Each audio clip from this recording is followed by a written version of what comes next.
Alors, mais ne serait-ce qu'une insulte ou une injure, quand il sort, il dit, si je suis réellement un fils de Dieu, et qu'il m'a insulté, que quelque chose lui arrive. C'est que tu ne sais pas que ça fait partie de ton parcours normal, ça fait partie de ton port de la croix. C'est normal qu'on te méprise, c'est normal qu'on te nuit. Mais si tu arrives à vivre cela, c'est une grâce, c'est une bénédiction. Et tu dois prier pour ces personnes-là. Et dire à Dieu d'ouvrir les yeux. Oui. Demande le courage pour faire l'œuvre de Dieu. Sache que la souffrance fait partie du plan de Dieu. Sache que le mépris, la souffrance fait partie de la volonté de Dieu. Tu es là en train de prier pour que Dieu arrête cela. La croix ne peut pas être exclue de la vie chrétienne. C'est parce que nous étions ignorants de cela. Quand on est en train de courir, on est en train de gymnastiquer. Alléluia. Les chrétiens ne savent pas cela. C'est pour cela qu'ils ont peur, ils paniquent. Hein? Quelques épreuves seulement de 3 jours, 4 jours. Il se pose la question, est-ce que moi là, est-ce que mon salut là c'est sûr? Il doute même de l'église là. Le pasteur là, est-ce qu'il a toujours la puissance de Dieu là? Est-ce que l'église là s'accidente? Est-ce que ça existe? Dieu, si tu es vraiment Dieu, regarde, devant cette processus, je ne sors pas. Alors que tu parles.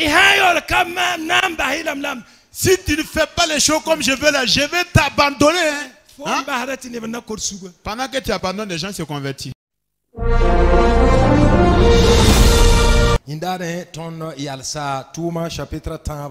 La fois dernière, nous nous sommes arrêtés aux Actes des Apôtres, chapitre 3.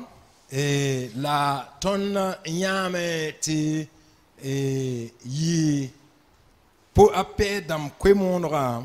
Nous avons vu que c'est la prédication de Pierre. Et donc qui devrait être une continuité. La runa chapitre nasa. Aujourd'hui, c'est pour le chapitre 4. De runa anokindra na yoto. Voici donc comment va se dérouler les choses. Et dans le chapitre 3, nous allons faire donc un briefing par rapport au chapitre 3. Et parler de Dieu maintenant, entrer dans le chapitre 3. Et nous allons parler un peu de la croix de Jésus-Christ.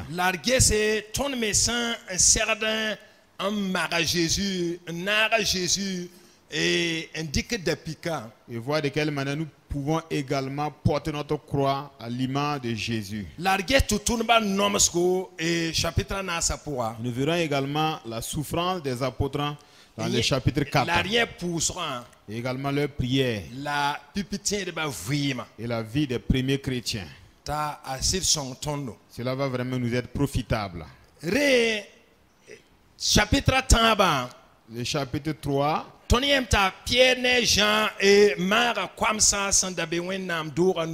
raconte donc que Pierre et Jean ont guéri le paralytique, le boiteux qui était devant donc le temple. Leur vie ne leur appartenait plus, ils ont totalement confié leur vie à Dieu.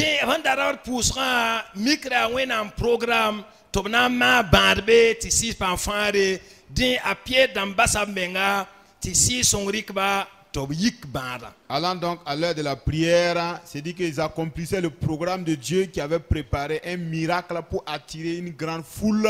Et Dieu a permis qu'ils puissent vraiment guérir le malade pour que le message passe.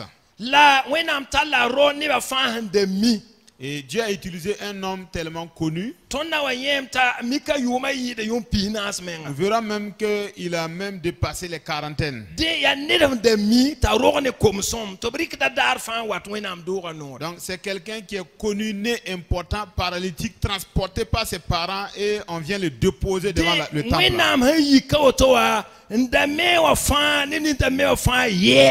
Alors quand Dieu a permis qu'il se lève tous ceux qui le connaissaient étaient dans le grand étonnement. Exactement comme le jour donc de la Pentecôte, d'où venait donc soudainement le bruit et le parler de langues. Et ça surprit les gens. Donc, les gens ont accouru. Pierre a compris que c'est Dieu qui a rassemblé les gens et il va commencer à prêcher.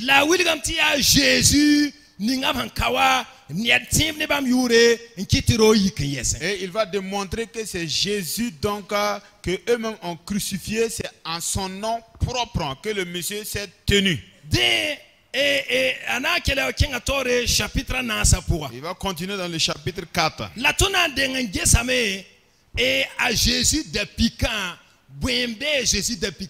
Et nous verrons d'abord, nous allons découvrir ce qui se trouve dans la croix de Jésus-Christ.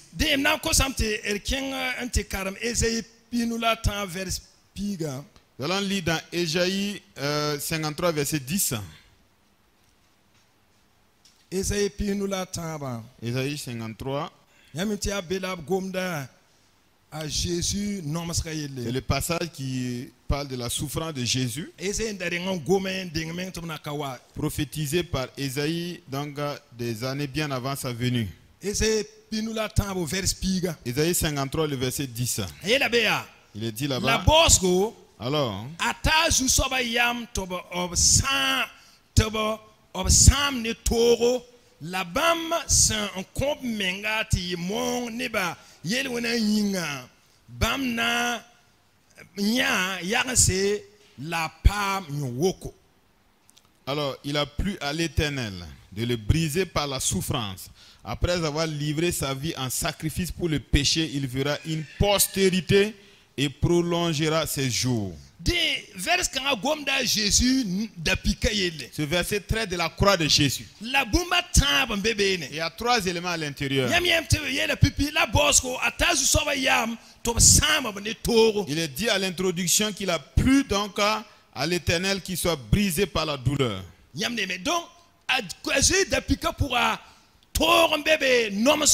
Dans la croix de Jésus, il y a la douleur, il y a la souffrance à l'intérieur. Et cela même a été la caricature même de la vie de Jésus.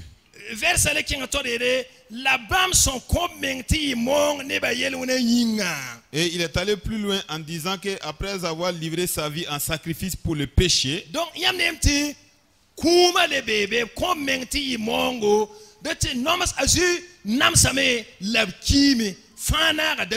alors cette partie parle également de la mort. Puisqu'on parle de sacrifice, c'est dit que cela fait partie de la croix et la mort également.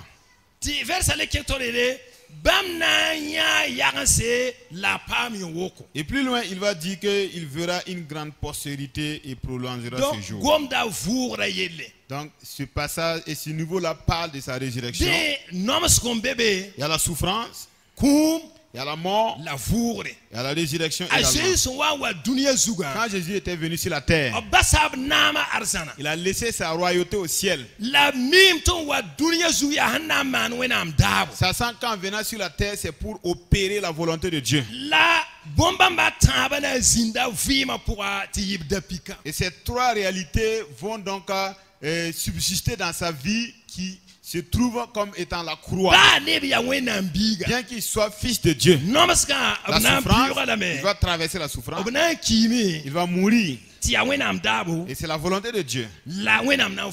Mais Dieu va le ressusciter. Donc, il y a Jésus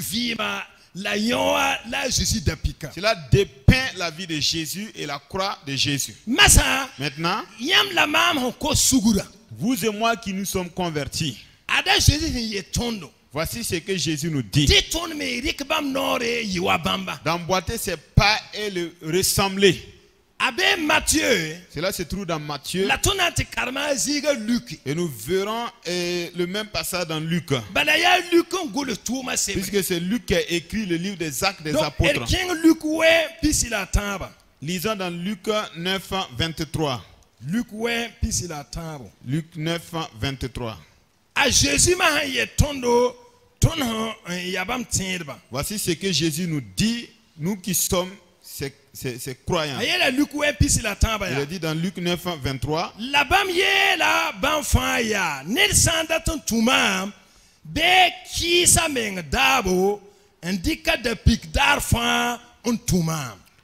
Puis il dit à tous, si quelqu'un veut venir après moi, qu'il renonce à lui-même, qu'il se charge chaque jour de sa croix, qu'il me suive.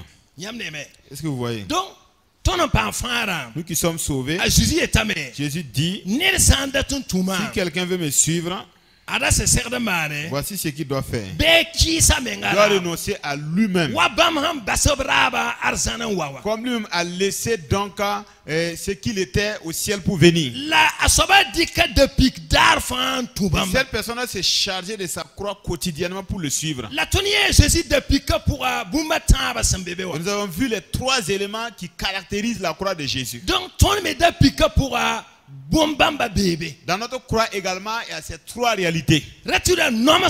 La souffrance, nous devons accepter cela. Deuxièmement,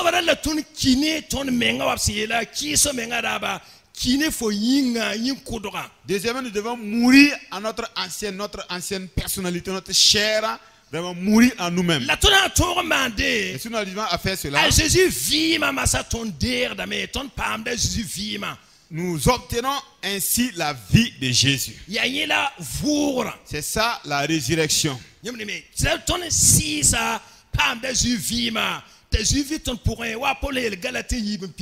Alors donc notre vie est communiquée, notre esprit est communiqué à Jésus et nous avons la vie comme cela est dit dans Galates 2:20.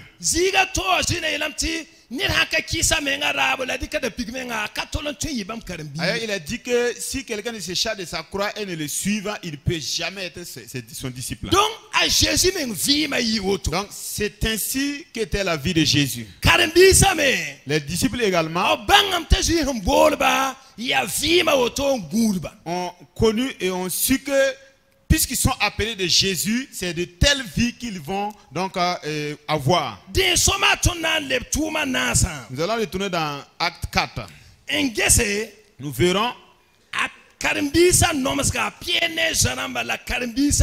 la souffrance de Pierre et Jean et les disciples. Nous avons vu qu'au chapitre 3, Pierre est passé par des occasions favorables pour prêcher la parole. Nous arrivons maintenant au 4. Dans le premier verset. Bien aimé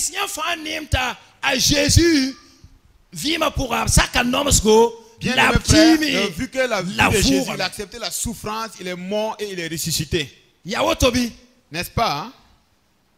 Jésus maintenant dit que celui qui voudrait le suivre, que la personne renonce à lui-même et qu'elle se charge de sa croix et le suive chaque jour. C'est ce que Jésus a dit. Est-ce que vous êtes d'accord avec cela? Est-ce que vous êtes d'accord avec cela? C'est écrit et nous l'avons lu dans Matthieu et dans Luc également. Dans notre croix également, il y a la souffrance. Nous devons mourir en nous-mêmes. Ressusciter, c'est-à-dire hériter de la vie de Jésus. Dans chapitre 4, le verset 1. Nous allons voir que ces choses vont subsister dans la vie de Pierre.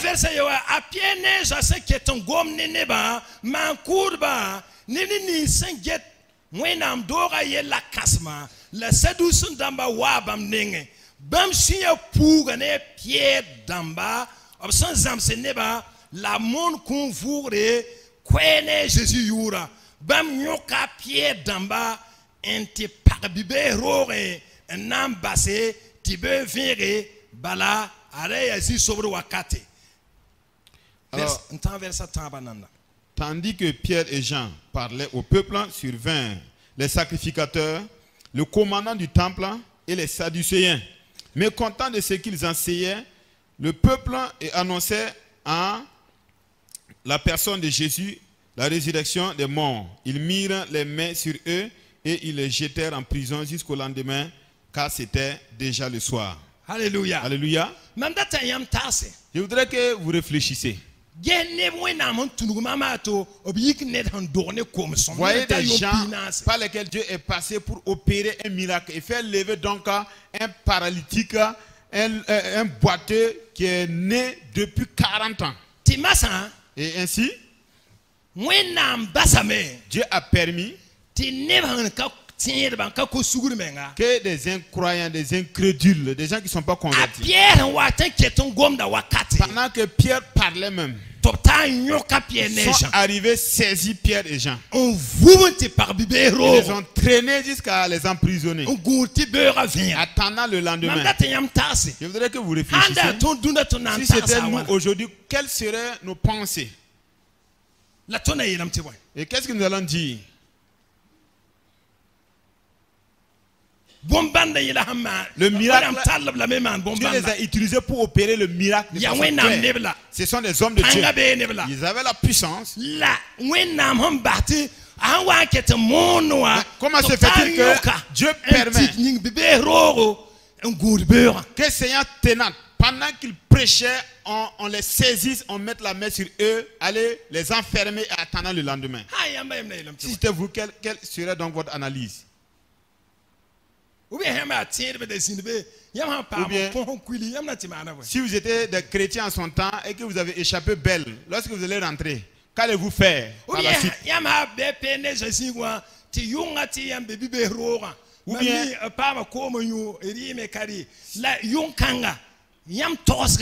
si vous étiez à la place de Pierre et de Jean, enfermés dans la prison, au cours de la nuit où on doute même s'ils ont eu à manger ou à boire, quelles seraient vos pensées?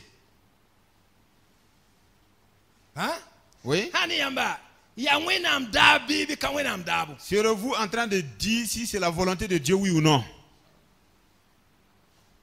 Hein? C'est la volonté de Dieu. Alléluia. Alléluia.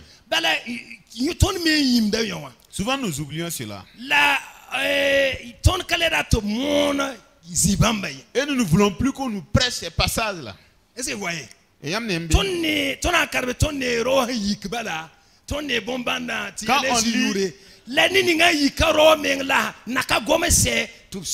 nous avons lu le passage où on voit un paralytique qui est là assis et qui s'est levé et c'est vraiment fracassant. Mais on ne voit pas la partie suivante où ceux-mêmes qui ont été donc à l'origine de l'opération de ce miracle-là soient emprisonnés. À Jésus, ton combat pourra non Jésus. Si nous portons la croix, donc dans notre vie, il y a également la souffrance à l'image de Jésus. Les premiers croyants connaissaient cela. Nous allons lire un passage qui atteste que Pierre était convaincu de cela. Allons dans Jean 21.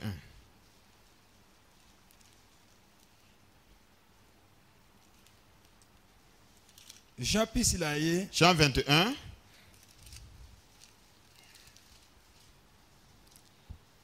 Verset 17. Pierre et Jean étaient conscients de cela. Jean 21, 17 dit: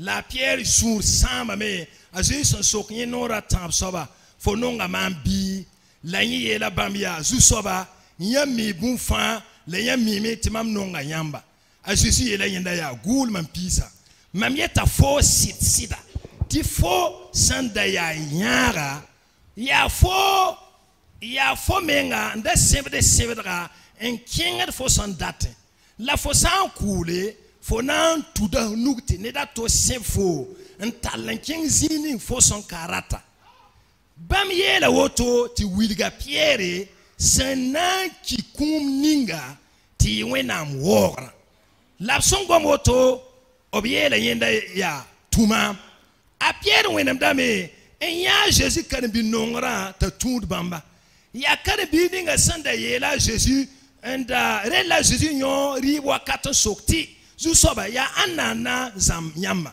la pierre senya yenda yisoka zuria zu soba dokanga yena yi wana Jésus yela yenda ya mam san dati ye cause hati mamwa fotobe photo baby for when to mambala yare kiti kwe kansa ziga fa baby sa sukti kadam bi kanga kanankiye la jika la pierre tinye kanankiye ayela mya mam sandat tinye cause hati mamwa photo baby ya kadam bi kanga en kit bon kanka seto la ya yin ngule bon kense le tonimi tinye kaseti asida ya pierre ne Jean ndabekao. Alors il lui dit pour la troisième fois, Simon, fils de Jonas, m'aimes-tu? Pierre fut attristé de ce qu'il lui avait dit pour la troisième fois, m'aimes-tu? Il lui répondit, Seigneur, tu sais toutes choses, tu sais que je t'aime. Jésus lui dit, paie mes brebis. En vérité, je te le dis, quand tu étais plus jeune, tu te saignais toi-même et tu allais où tu voulais. Mais quand tu seras vieux, tu étendras tes mains et un autre te saignera et te mènera où tu ne voudrais pas. Il dit cela pour indiquer par quel mot Pierre glorifierait Dieu. Et ayant ainsi parlé, il lui dit, suis-moi. Pierre s'étant retourné, vit venir après eux, le disciple que Jésus aimait, celui qui, pendant le souper, s'était penché sur la poitrine de Jésus et avait dit, Seigneur, qui est celui qui te livre? En le voyant, Pierre dit à Jésus, et celui-ci, Seigneur, que lui arrive-t-il? Jésus lui dit, si je veux qu'il demeure jusqu'à ce que je vienne, que t'importe? Toi, suis-moi. Là-dessus, le bruit courut parmi les frères que ce disciple ne mourrait point. Cependant, Jésus n'avait pas dit à Pierre qu'il ne mourrait point, mais si je veux qu'il demeure jusqu'à ce que je vienne, que t'importe? C'est ce disciple qui rend témoignage de ces choses et qui les a écrites. Et nous savons que son témoignage est vrai. Ici, il est question de Pierre et de Jean. Parce que là, c'est l'évangile selon Jean. Donc, les premiers disciples comprennent que, étant donné qu'ils ont donné leur vie à Jésus, c'est-à-dire que leur vie ne leur appartient plus.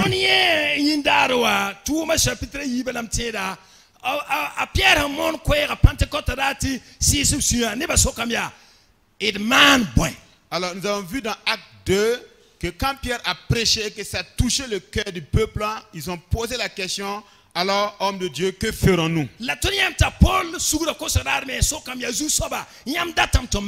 avons vu également qu'à la conversion de Paul, il a posé la question, Seigneur, que veux-tu que je fasse?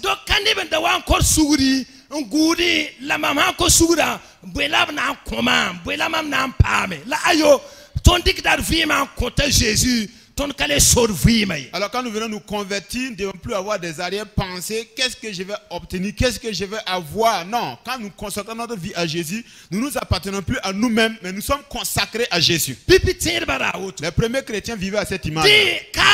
Alors ici, Jésus a montré clairement à Pierre que quand tu vas grandir, tu n'es plus maître de toi-même. C'est moi qui suis maître de toi. Si je veux que tu meurs, tu mourras. Cela va glorifier Dieu. Si tu veux que tu vives, tu vivras pour la gloire de Dieu. Alléluia. Alléluia. Nous devons comprendre cela. Les premiers chrétiens vivaient comme ça. Jésus a dit à Pierre, il a indiqué de quelle manière il va mourir pour glorifier Dieu. Savez-vous que je peux mourir aujourd'hui et que cela soit à la gloire de Dieu? Si nous voulons comprendre cela, nous devons savoir que depuis notre conversion, nous ne sommes plus maîtres de nous-mêmes. Je ne sais pas pour ce qui vous concerne, mais moi, n'eût été le salut de Jésus, je serais mort il y a longtemps, mais ma destination sera l'enfer. Donc là où je suis là, ce n'est pas ma vie à moi. C'est Jésus qui m'a sauvé et qui m'a donné cette vie-là. Je ne suis plus maître de moi-même. Si Jésus veut me récupérer aujourd'hui, pourquoi allez-vous pleurer? Pourquoi vais-je pleurer? Est-ce que vous avez su à quel moment et de quelle manière je suis venu sur la terre? C'est vous qui m'avez sauvé, non? Si ce n'est grâce à Jésus, vous ne me connaîtrez pas. David a dit que quand il était au sein de sa mère, Dieu, le Seigneur, le connaissait. Mais aujourd'hui, nous pensons que nous sommes libres. Nous pensons qu'il nous a sauvés. Il va nous protéger, il va nous garder. On va donc accomplir notre jour et aller au paradis. Non, ce n'est pas comme ça. Hein? Jésus, il a fait son ministère au cours de 3 ans. Et c'est quand il avait 30 ans qu'il a entamé l'œuvre pendant 3 ans. Donc si vous voulez comprendre que personne n'a écouté sa vie là, en une seconde ou un jour, si vous lisez dans Jean 17, vous verrez que Jésus prie l'œuvre que tu m'avais confiée là, je l'ai accomplie textuellement et c'est fini. Alors glorifie-moi auprès de toi comme ce que j'avais. Donc il ne voulait plus une seule minute pour ajouter. Hein. Les premiers chrétiens étaient conscients de cela.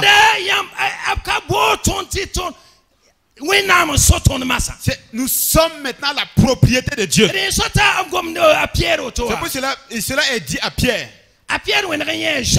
Pierre a vu donc Jean qui venait de derrière. Et Pierre va demander à Jésus. Alors qu'en est-il de cet homme-là? Moi en tout cas je sais de quelle manière je vais mourir pour la gloire de Dieu. Mais pour le frère Christophe, qu'est-ce qui va lui arriver? Jésus n'est pas là pour raconter la péripétie de ta mort. Jésus lui pose la question, si je veux que cet homme-là vive jusqu'à ce que je revienne.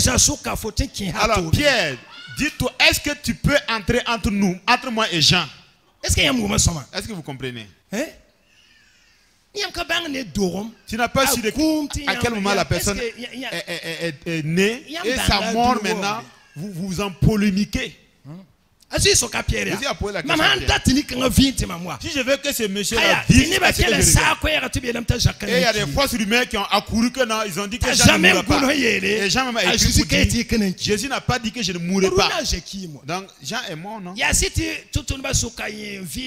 vrai que parmi les apôtres, c'est lui qui a vécu pendant longtemps, jusqu'à 90 ans, et il a écrit Apocalypse. Mais il est mort en tout temps. Alléluia. Alléluia. Jean a dit, il n'a pas dit que je ne mourrai pas, il a dit, si je veux qu'il vive jusqu'à ce que je vienne. Donc le premier chrétien savait. C'est pour cela quand Pierre prêchait, il fut arrêté et emprisonné là. Je pense qu'ils étaient là en train de chanter, de danser, de chanter ou bien dans la tranquillité. Comme dans Acte 12. Vous verrez que dans la prison, Pierre était là couché vraiment tranquillement. Parce qu'il sait que sa vie n'est pas dans la vie donc, du roi, du démon, de Satan, d'un sorcier, dans la main d'un féticheur. Il vivait tranquillement. Alléluia. Alléluia. Alléluia. Alléluia. C'est pour cela qu'il ne se plaignait pas. Mais nous verrons que l'arrestation de Pierre et Jean, cela est selon la volonté de Dieu. Ils vont pouvoir prêcher aux autorités. Alléluia. Alléluia. Voyons à l'appel de Paul dans Acte 9. De quelle manière Dieu a indiqué sa souffrance. Et là où il devait apporter la nouvelle, la bonne nouvelle, jusqu'aux principautés, jusqu'au roi. Acte 9. Le verset 15. Dieu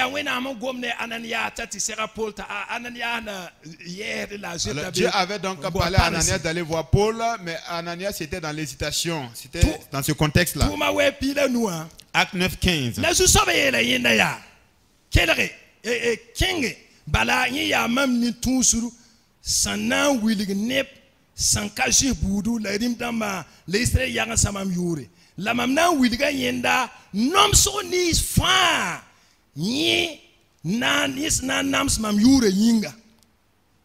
Mais le Seigneur lui dit, va, car cet homme est un instrument que j'ai choisi pour porter mon nom devant les nations, devant les rois et devant les fils d'Israël.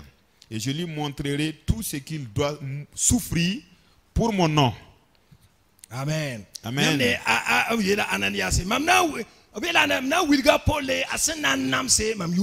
Il a dit à Ananias, je vais lui montrer de quelle manière il va souffrir pour mon nom. Qu'est-ce que vous voyez?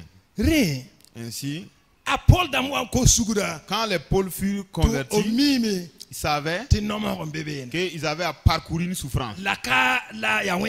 Et cela est selon la volonté de Dieu. Un chrétien ne peut pas être dans le libertinage. Non. Dans la vie en Jésus, il y a la souffrance. Jésus en personne, dans sa vie, a eu la souffrance. Mais quand nous prêchons, c'est uniquement le Jésus opérateur de miracles. Le Jésus qu'on a giflé là, comme Macron là, vous ne... Pardon, hein? Vous ne parlez pas de ça. Alors, vous allez voir que quand Pierre va prêcher, il va dire c'est Jésus que vous avez crucifié là. Alléluia. Alléluia. Alors? C'est pour cela que les pierres furent arrêtées. Ce n'est pas nouveau pour eux. Ce n'est pas la souffrance. Ce n'est pas l'inquiétude. Ils ne sont pas là en train de gémir, de pleurer, de morfondre. Non.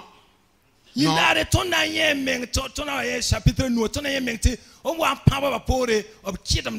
Prochainement, nous verrons donc dans le chapitre 5 qu'ils vont donc s'exulter, vraiment se trouver dans la joie, se réjouir d'être vraiment frappés et flagellés pour le nom de Jésus.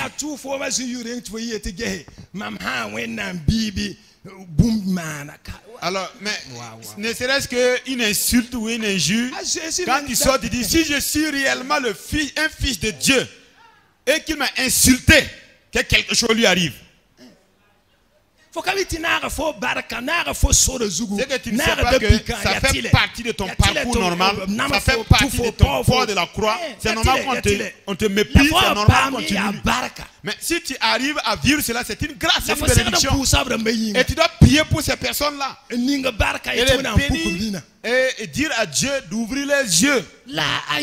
Maintenant, on va courir devant le pasteur, on m'a insulté, on m'a même jeté les effets au dehors.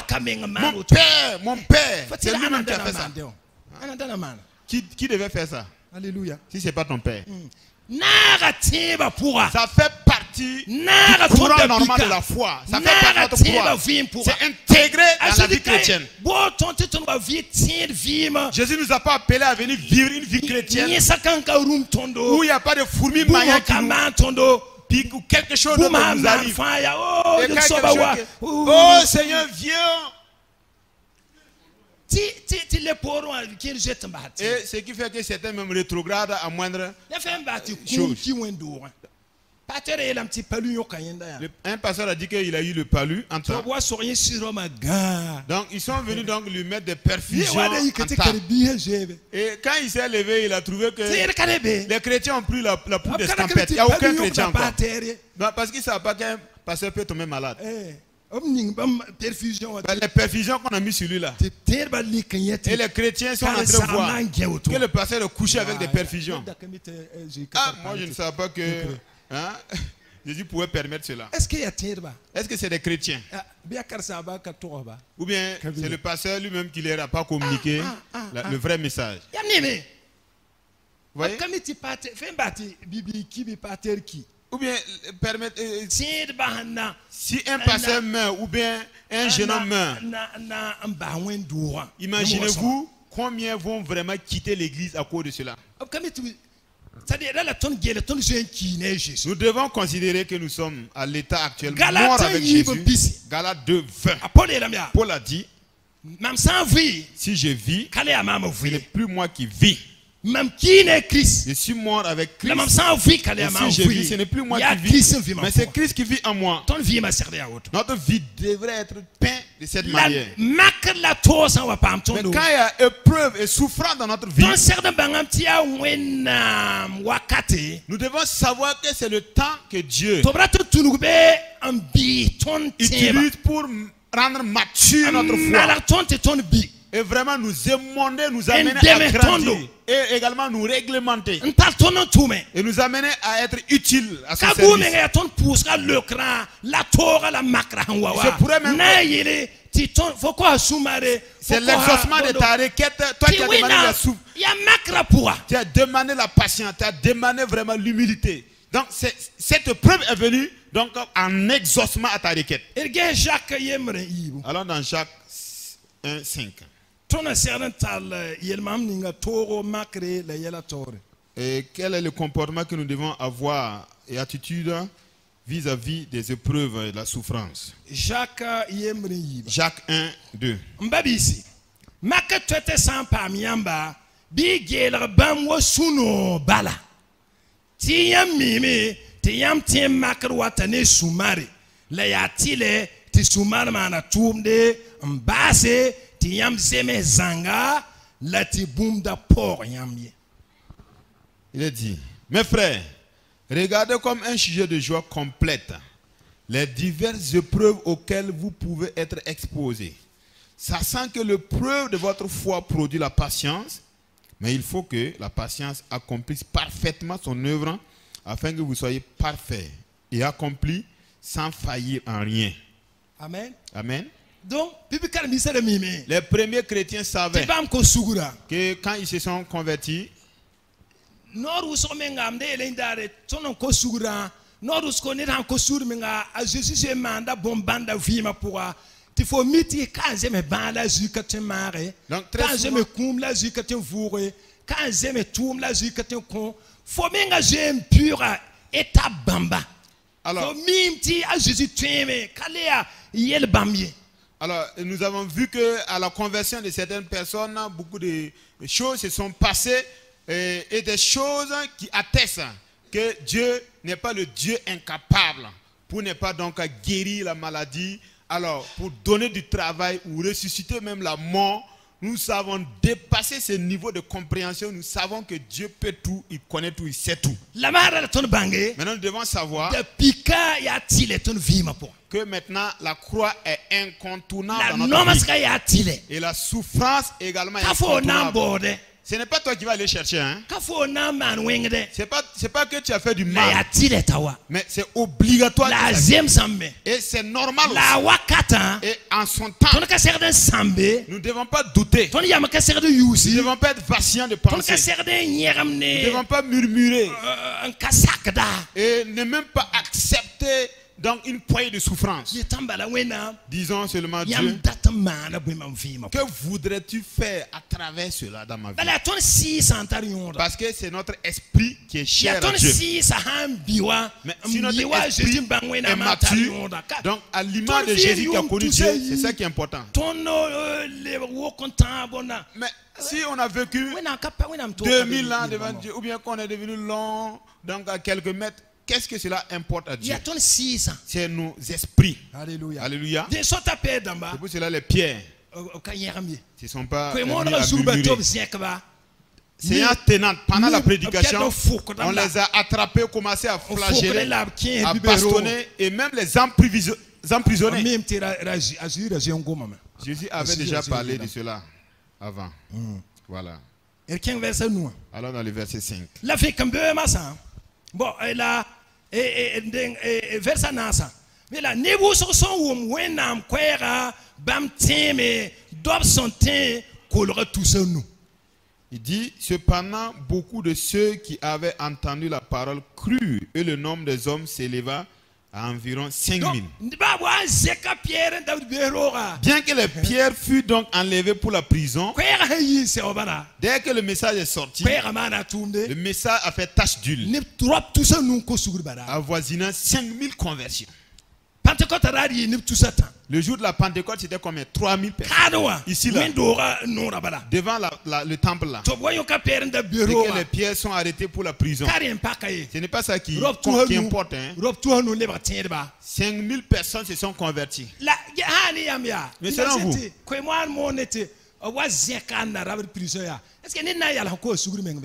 Donc quand un prédicateur prêche et qu'on l'enlève pour aller donc en prison, est-ce que quelqu'un va se mettre à se convertir dans cette situation?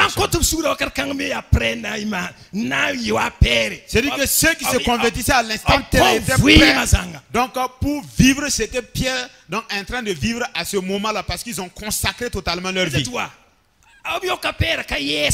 On l'a arrêté Pierre, ça ne les a pas effrayés. Non. Ils se sont donnés et consacrés totalement. Et le message les a saisis. Le Saint-Esprit les a saisis.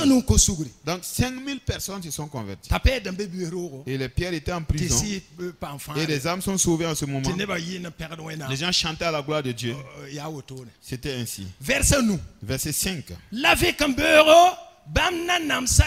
Kasam dama la gourserba ne man kurba kasma arne kaif la Jeanne Alexandre ni face yama kur kasma boude tigme Jérusalem bam tala piene Jean wa bam tor sok bam ya ne boy panga la ne anda yure la yaman bon kanga.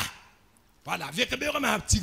Le lendemain, les chefs du peuple, les anciens et les scribes s'assemblèrent à Jérusalem avec Anne, le souverain sacrificateur, Caïphe, Jean, Alexandre et tous ceux qui étaient de la race des principaux sacrificateurs. Ils firent placer au milieu d'eux Pierre et Jean et leur demandèrent: par quel pouvoir, au nom de qui avez-vous fait cela? Selon vous, les pierres auront-ils toujours le courage de parler? Mais comme ils savent qu'ils doivent vivre cela normalement. Et de la même manière qu'il avait été dit à Paul, qui devrait donc amener donc la parole de Dieu devant les rois. Les pierres savaient qu'une fois arrêtés,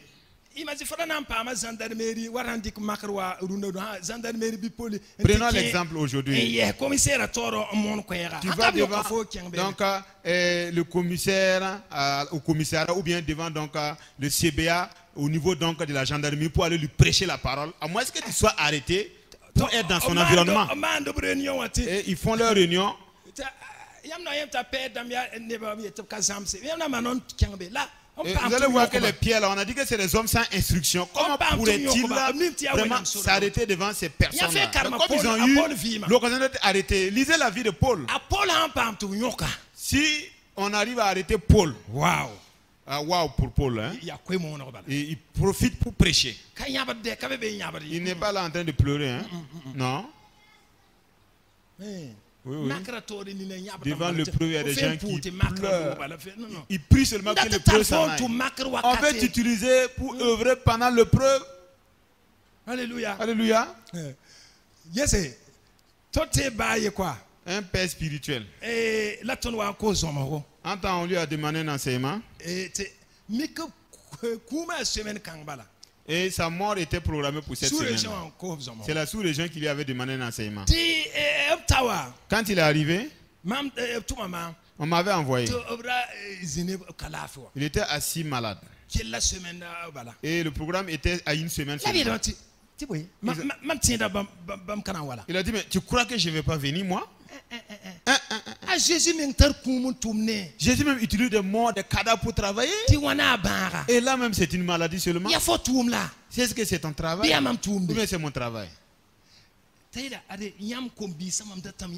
Vous les jeunes là, ayez du courage.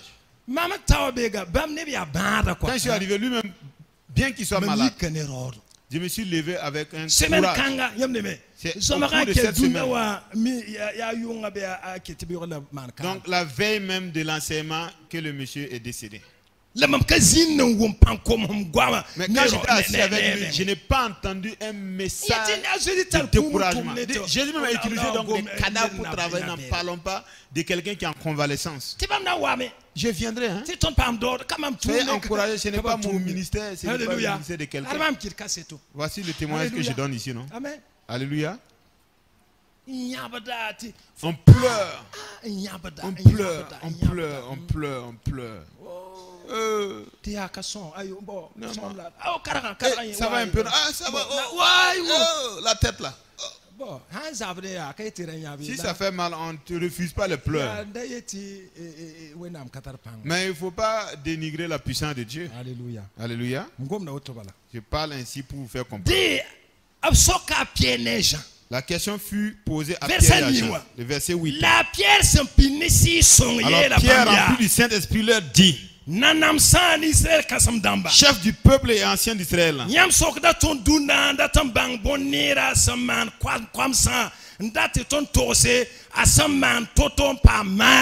puisque nous sommes interrogés aujourd'hui sur un bienfait accordé à un homme malade, afin que nous disions comment il a été guéri, sachez-le tous alors, et que tout le peuple d'Israël le sache, c'est par le nom de Jésus de Nazareth que vous avez crucifié, que Dieu a ressuscité des morts. C'est par lui que cet homme se présente en pleine santé devant vous. Alléluia. C'est au nom de Jésus. Là où je veux que vous retenez, le Jésus que vous avez crucifié là. Alléluia. Alléluia. Jésus est puissant. Hein? Là, oui. Mais ils ont compris que c'était dans la volonté de Dieu qu'il souffre et qu'il meurt. Et qu'ils ont compris que leur souffrance et leur mort font partie de leur service à Dieu. Ce n'est pas la paix en Jésus qui est l'œuvre de Dieu seulement. Hein? La vie de Jésus. C'est pas quand Jésus marche et est en bonne santé et qu'il y avait la tempête et qu'il a calmé la tempête. Ce n'est pas à ce moment favorable seulement que Jésus a fait l'œuvre de Dieu. Quand il est venu le saisir dans le jardin de Gethsemane. Donc pendant que les pierres étaient ignorants, ils ne savaient pas. Et ils ont fait sortir une épée. Ils ont même agi selon la chair. Est-ce que vous voyez? Jésus a permis qu'on l'arrête. Quand on l'a arrêté, c'était l'œuvre de Dieu. Quand on le frappait, c'était l'œuvre de Dieu. Vous saviez que c'était écrit. Bien que son côté fût percé, c'était écrit que son côté serait percé. Quand on l'a crucifié, c'était dans la volonté de Dieu qu'il soit crucifié. Donc, c'est là que Pierre a dit ici. Le Jésus là que vous avez crucifié, c'est lui que Dieu a ressuscité.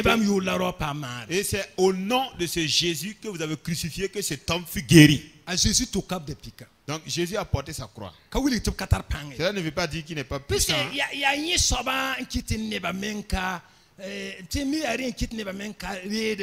sais pas si c'est ça qui fait que les gens n'acceptent pas que Jésus est un homme de Dieu. Quand il était sur la croix, les gens si tu es le fils de Dieu là, et sans de la croix, nous aurons une preuve tangible. Il va rester sur la croix. Il va rester sur la croix. Mais il faut que tu crois. Bien qu'il soit sur la croix, il est le fils de Dieu. Mais les gens veulent que c'est quelqu'un qui n'a pas souffert, quelqu'un qu'on n'a pas crucifié. Et là, ça veut dire que c'est vraiment un homme de Dieu. Le Jésus crucifié là. Savez-vous que c'est le paradis qui est plus important? Savez-vous que ce sont nos esprits qui sont plus importants? Bien, vous êtes sauvés pour chercher le monde. Pourquoi est-ce que c'est une surprise pour vous? Alléluia. Alléluia. Alléluia. Alléluia. Vous avez raison, même moi-même là. C'est pas simple. Hein? Je crois que quand on se convertit, tu vas faire ce que tu veux. Les gens vont faire ce que tu veux. Tu vas avoir tout ce que tu veux. On ne savait pas que la souffrance fait partie de la grâce de Dieu. On ne sait pas que quand quelqu'un tue, quelqu'un t'insulte, quand tu souffres dans l'œuvre de Dieu, tu ne sais pas que c'est un fait normal. Tu vas même accuser quelqu'un. Que quelqu'un t'a abandonné et il ne t'a pas aidé. Voilà. Il a fait ceci ou cela. Même si la personne décide de venir t'aider là, c'est impossible. Alléluia. Alléluia. C'est écrit. Si on ne revient pas sur la parole, Tu vas abandonner l'œuvre du pastorat. Tu vas abandonner la foi. Alléluia. Alléluia. Alléluia. Alléluia. Amen. Amen. Est-ce que vous savez que cela fait partie de l'œuvre de Dieu? Est-ce que vous savez que ça fait partie du cursus de la vie chrétienne normale? Voici que Pierre a eu une occasion pour prêcher, pour montrer que c'est chez Jésus crucifié là. N'est pas honte de dire que Jésus fut crucifié. Non. Parce que Jésus va œuvrer pour montrer qu'il est vivant. Vous voyez qu'il a fait lever le paralytique.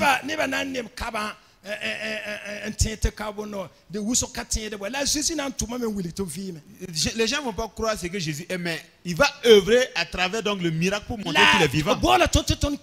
Il nous a appelés donc pour témoigner que Jésus est vivant. Et si nous également on accepte souffrir avec Jésus et que nous mourrons dans le désir de la chair avec Jésus, c'est en ce moment que nous pouvons être des chrétiens, nous pouvons être des fidèles ou des disciples. Nous pouvons rester fermes devant le péché. Oui, oui. Mais si on pense que la souffrance là, je vais faire comment? On a dit que si je n'accepte pas me donner, donc on va me licencier. Bon, on me paye 100 000, non? On dit que si je n'accepte pas coucher avec l'homme, le péché d'un seul jour et puis je vais perdre mon emploi. Non. Tu n'acceptes pas la souffrance. Alléluia. Alléluia. Non seulement alors, non seulement tu es rentré dans le péché, à quel moment la personne va se convertir, se donner à Christ? Alléluia. Après la conversion, la suite logique c'est la souffrance. Alléluia. Même si vous n'allez pas chercher la souffrance, elle viendra naturellement. Tu ne peux pas contourner la souffrance. La souffrance va se tenir devant toi. Tu veux aller ici, elle viendra. Tu vas là, elle vient. Il faudrait que tu avances malgré la souffrance. Alléluia. Alléluia. C'est ainsi que les chrétiens, c'est ce qui motivait les missionnaires à venir ici. Quand ils ont quitté l'Amérique pour venir ici dans l'histoire, c'est comme si c'était des gens qui ont porté les cercueils en venant ici. Ils partaient. À l'aventure, tu ne savais pas. Ils ne se mettaient pas en tête qu'ils vont repartir. Qu'ils reviennent en paix, ça dépend de Dieu. Mais je ne vais pas tout revenir avec vie. Quand ils préparent leur valise, c'est comme s'ils préparent leur cercueil. Mais c'est ça la vie aussi. Je dis, tu sais, même si tu as vécu pendant 400 ans, quel est l'intérêt pour l'homme d'avoir tout le monde sans faire l'œuvre de Dieu, sans entrer au paradis? Alléluia. Alléluia. Si nous ne découvrons pas cela, dans les derniers temps, plusieurs vont abandonner la foi.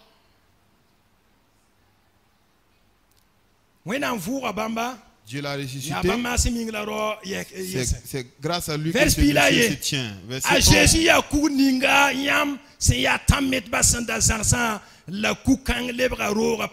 Jésus est la pierre rejetée par vous qui bâtissez et qui est devenue la principale de l'angle. C'est devant les anciens que Pierre prêche.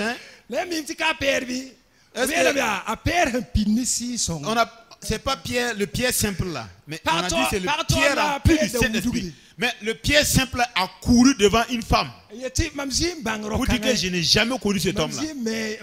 Jamais je ne l'ai connu. Maintenant, Jésus n'était pas physiquement présent. Il se peut que c'était devant même ceux-là qui ont décidé de la crucifixion de Jésus que Pierre était arrêté en parlant de façon tenace. Il ne s'en fichait pas mal qu'il se lève même si bon les semble l'arrêter pour le faire mourir. Le verset 12. Alors il n'y a de salut en aucun autre, car il n'y a donné sous le ciel aucun autre nom qui est donné parmi les hommes par lesquels nous devions être sauvés.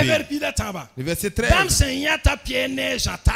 Lorsqu'il vit l'assurance de Pierre et de Jean, et qu'ils ont compris que c'est un des hommes d'instruction, ils furent étonnés. savez que c'est le miracle qui a étonné les gens, non? Mais le miracle n'a pas étonné les anciens. C'est quand on a arrêté Pierre et Jean et qu'on les a emprisonnés. On les a fait arrêter devant donc le juge, le Sanhédrin. Et on leur pose des questions, c'est comme si on veut leur donner une seconde chance. Bon, on s'est dit que bon, si vous étiez donc trompé en faisant donc le miracle là maintenant, rattrapez-vous. Si vous arrivez à argumenter pour vous en sortir, vous serez sauve. Pierre a dit, celui que vous avez tué là, si ce n'est pas lui là, personne ne peut vous sauver. C'est lui seul. C'est lui seul. Alléluia. Alléluia. Donc, quand ils ont vu le courage de Pierre et Jean, ils furent étonnés. Est-ce que vous voyez? C'est-à-dire que c'était une occasion que leur cœur frémisse. Ça les a étonnés. Et ils ont compris qu'ils étaient avec Jésus. Alléluia. Alléluia. C'était avec Jésus. Jésus n'a pas fui devant la tentation. Verset 14.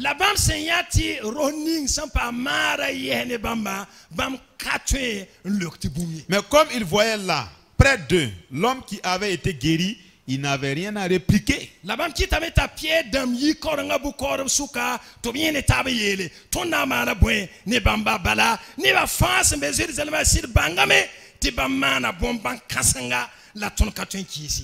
leur ordonnait des sorties du Sanhédrin et il délibérait entre eux disant: que ferons-nous à ces hommes?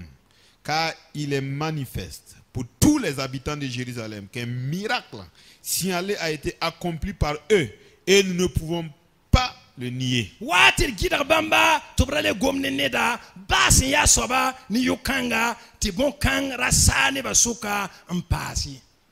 Alors, mais afin que la chose ne se répande pas davantage parmi le peuple, défendons-leur avec menace de parler désormais à qui que ce soit en ce nom-là.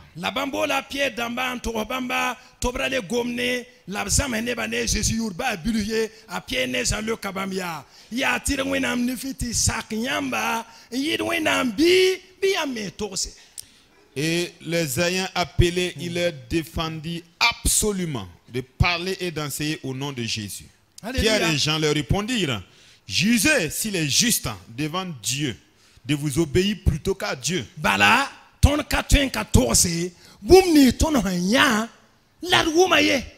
Car nous ne pouvons pas ne pas parler de ce que nous avons vu et entendu.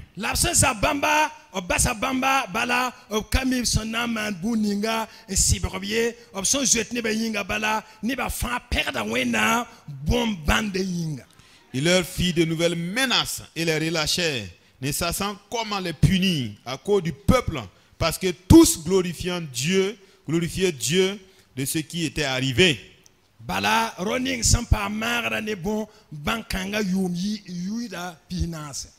Car l'homme qui avait été l'objet de cette guérison miraculeuse était âgé de plus de 40 ans. Donc, voyez comment les chrétiens ont fait? Voyez de quelle manière ils vont prier. Selon vous, quel serait le sujet de prière si dans cette situation on doit prier? Le verset 23.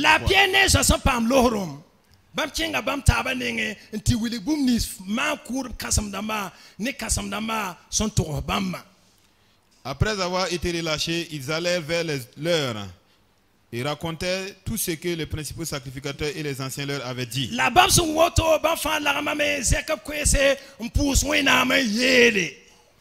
Lorsqu'ils l'eurent entendu, ils élevèrent à Dieu la voix tous ensemble et dirent. Selon vous, c'est quel sujet ils vont présenter à Dieu? De châtier les ennemis, hein?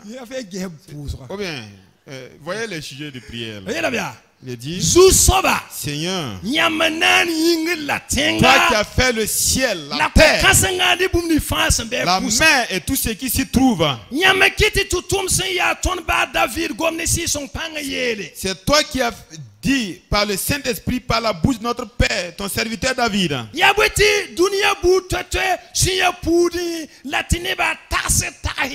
Pourquoi ce tumulte parmi les nations et ces vaines pensées parmi le peuple? dunia rimdam zeka mese labna namalama taba nazabni soba la nibam Christa. Les rois de la terre se sont soulevés et les princes se sont ligués contre le Seigneur et son oint. Dieu a créé le ciel, il a créé la terre, il a créé la mer, l'eau.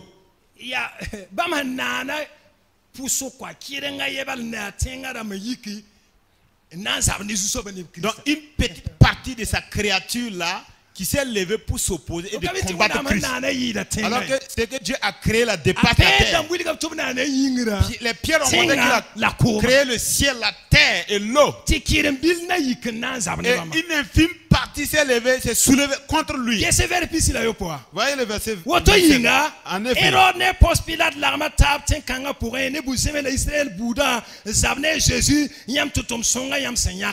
Contre ton saint serviteur Jésus que tu as oint, Hérode et Ponce Pilate se sont ligués dans cette ville avec les nations et avec le peuple d'Israël.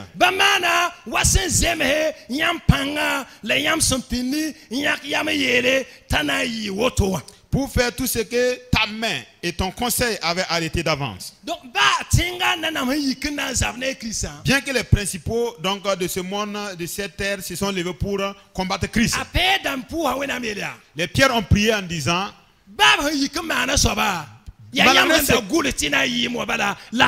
malgré ce qu'ils ont fait là, c'est ce que tu avais donc arrêté, c'est ce que tu avais prévu, c'est ce qui s'est exécuté. Le peuple de la terre n'a pas pu créer et faire quelque chose de nouveau. Non. C'est tout simplement ce que tu avais projeté qu'ils ont fait. Amen. Les pierres ont compris que malgré cela n'est pas sorti du plan et de la volonté de Dieu parce que l'être humain ne peut absolument rien faire. Voyez le verset 29 maintenant. Et maintenant, Seigneur, vois leur menace et de faire quoi? Qu'est-ce qu'ils vont demander au Seigneur? Et donne à tes serviteurs d'annoncer ta parole avec une pleine assurance. Ils ont mis une croix sur ce que les hommes faisaient. Ils ont multiplié cela par zéro. Ils ont dit maintenant à Dieu, donne le courage à nous qui sommes tes serviteurs de prêcher davantage. Ils n'ont pas le temps pour que Dieu combatte contre les gens. Non. Jésus a déjà vaincu les démons sur la croix. Donc, ce qui est Colossiens, il les a dépouillés, totalement désarmés. Oui. Demande le courage pour faire l'œuvre de Dieu. Sache que la souffrance fait partie du plan de Dieu. Sache que le mépris, la souffrance fait partie de la volonté de Dieu. Tu es là en train de prier pour que Dieu arrête cela. Donne le courage donc à tes serviteurs de prêcher ta parole avec une pleine assurance. 30 en étendant ta main pour qu'il se fasse des guérisons. Donc il ne faut pas nous délivrer. Il ne faut pas étendre ta main pour empêcher les emprisonnements. Étendre ta main pour guérir les gens. Que les miens et des produits s'opèrent. Au nom de Jésus, ton saint serviteur. Et quand ils ont fini de prier, la maison là où ils se trouvaient tremblait et tout fut rempli du Saint-Esprit. Et ils annonçaient la parole de Dieu avec assurance. Ils annonçaient la parole de Dieu avec assurance. Donc on vient donc brûler un hangar, vous abandonnez l'église. On a arrêté quelqu'un pour le frapper seulement, rien que ça. Hein? Et il dit que même les pasteurs là, on l'a frappé là. Et maintenant on se lève avec la chair pour boxer. Même Jésus a été frappé, non? Mais ça fait partie de la volonté de Dieu. Que ce ne soit pas le mobile du péché seulement qui a conduit cela. La croix ne peut pas être exclue de la vie chrétienne. C'est parce que nous étions ignorants de cela. Quand on était de courir, on était de gymnastiquer. Alléluia. Alléluia. Les chrétiens ne savent pas cela. C'est pour cela qu'ils ont peur, ils paniquent. Hein? quelques épreuves seulement de 3 jours, 4 jours. Il se pose la question, est-ce que moi là, est-ce que mon salut là c'est sûr? Il doute même de l'église là. Le pasteur là, est-ce qu'il a toujours la puissance de Dieu là? Est-ce que l'église là s'accidente? Est-ce que ça existe? Dieu, si tu es vraiment Dieu, regarde, devant cette processus, je ne sors pas. Alors que tu parles. Si tu ne fais pas les choses comme je veux là, je vais t'abandonner. Hein? Pendant que tu abandonnes, les gens se convertissent. 5000 personnes se sont converties. On dit de demander le courage pour avancer. On ne demande pas la maladie. On ne prêche pas pour que les maladies ou la souffrance viennent. Non. Mais je peux être alité. Donc, si ma maladie, des gens viennent, Dieu m'utilise pour aller prêcher, à les encourager à faire ceci, cela. Mais quand un problème vient, c'est comme si le ciel a chuté sur le sol. Quand je suis tombé malade, personne n'est passé. Et ceux qui sont comme ça. Alléluia. Alléluia. Tu as eu la chance, ils ne sont pas venus. C'est une épreuve, une bonne épreuve. Alléluia. Nous devons entrer en plein dans la maturation. C'est la presse de la croix. Que Dieu nous aide prochainement. Nous allons avancer. Voilà, que Dieu nous fortifie au nom de Jésus.